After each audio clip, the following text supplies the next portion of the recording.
একজন বাবা তার ছেলেকে জিজ্ঞেস করল, বাবা, সফল জীবন কাকে বলে? বাবা: আমার সাথে চলো, আজ আমরা একসাথে ঘুড়ি ওড়াবো। অতঃপর তারা বেরিয়ে পড়ল এবং খোলা মাঠে গিয়ে বাবাটি ঘুড়ি ওড়ানো শুরু করল, আর ছেলেটি মনোযোগ সহকারে দেখতে লাগলো।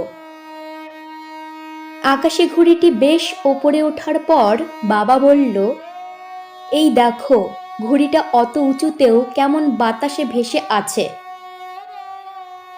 তোমার কি মনে হয় না যে এই সুতোয় বেঁধে রাখার কারণে ঘুড়িটা আরো উপরে উঠে যেতে পারছে না? ছেলে: সেটাই তো মনে হচ্ছে, সুতো না থাকলে ওটা আরো উপরে যেতে পারত। এটা শুনে বাবা ওনার হাতের সুতোটা কেটে দিলেন, আর ঘুড়িটা সুতোর টান মুক্ত হয়েই প্রথমে কিছুটা ওপরে গেল, কিন্তু একটু পরেই নিচের দিকে নামতে নামতে মাটিতে পড়ে গেল। এবার বাবা তার ছেলেকে বলল, শোনো, জীবনে আমরা যে উচ্চতায় আছি বা থাকি, সেখান থেকে প্রায় মনে হয় ঘুড়ির সুতার মতন কিছু কিছু বন্ধন আমাদের আরো ওপরে যেতে বাধা দেয়। যেমন পরিবার, মা বাবা, সন্তান, সংসার, অনুশাসন ইত্যাদি। আর আমরাও সেই সব বাঁধন থেকে কখনো কখনো মুক্ত হতে চাই।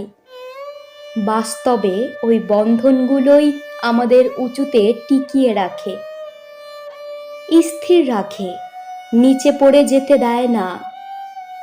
ওই বন্ধন না থাকলে আমরা হয়তো ক্ষণিকের জন্যে কিছুটা ওপরে যেতে পারি, কিন্তু অল্প সময়ে আমাদেরও পতন হবে ওই বিনা সুতোর ঘড়ির মতোই।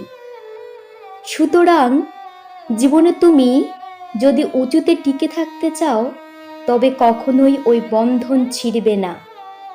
সুতা আর ঘড়ির মিলিত বন্ধন যেমন আকাশে ঘুড়িকে দেয় ভারসাম্য, তেমনি পারিবারিক ও সামাজিক বন্ধনও আমাদের জীবনে উচ্চতায় টিকে থাকার ভারসাম্য দেয়।